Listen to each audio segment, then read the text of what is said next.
Hi everyone, my name is EJ Lee, and today we'll be talking about the concept of light duality of particles and waves. To start off, we'll talk about Newton's corpuscular theory of light.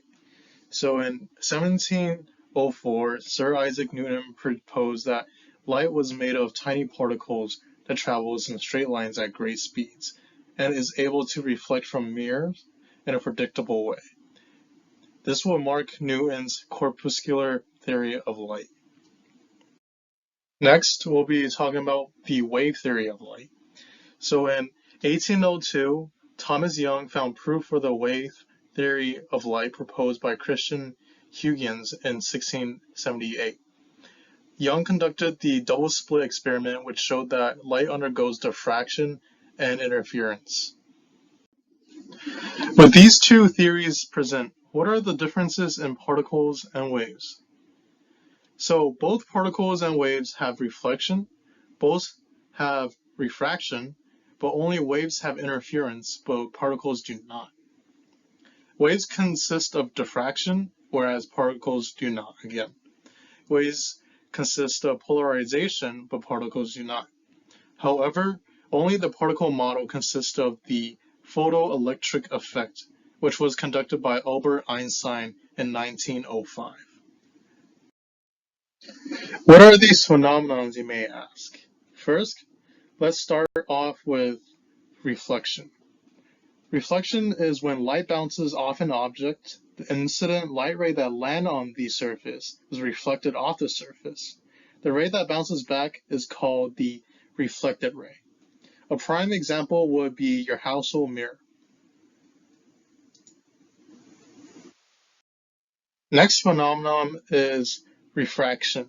Refraction is when a light ray that refracts whenever it travels at an angle into a medium of a different refractive index. This change in speed results in a change in direction. As example, consider air traveling into water. The speed of light decreases as it continues to travel at a different angle. As you can see in the picture, the spoon that's in the glass of water has its shape deformed. Next, we'll be talking about interference. Interference is the phenomena of multiple light waves interfering with one another under certain circumstances, causing the both amplitudes of the waves to either increase or decrease.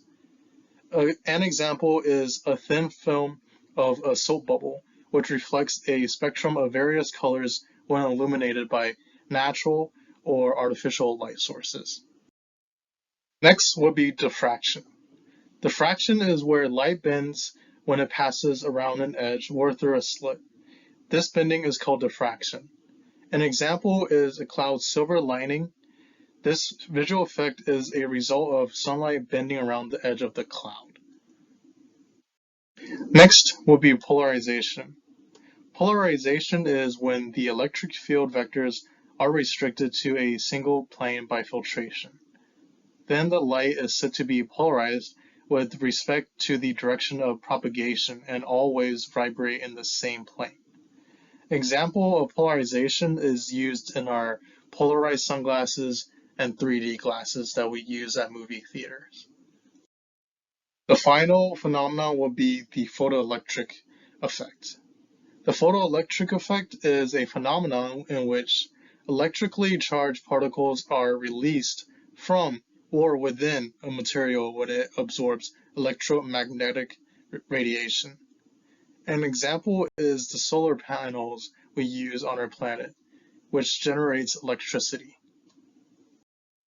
So to generalize this concept in simpler words, particles are localized in space and have a discrete physical property of mass. A wave, on the other hand, spread out over wavelengths in space, which can have amplitudes in a continuous range. Waves do pass through each other, but particles collide and bounce off one another. In conclusion, light consists both of particles and waves. Light travels as photons that can act as waves or particles. Waves have a phenomenon of interference, where particles have the photoelectric effect, which tells us that Photons are quantized.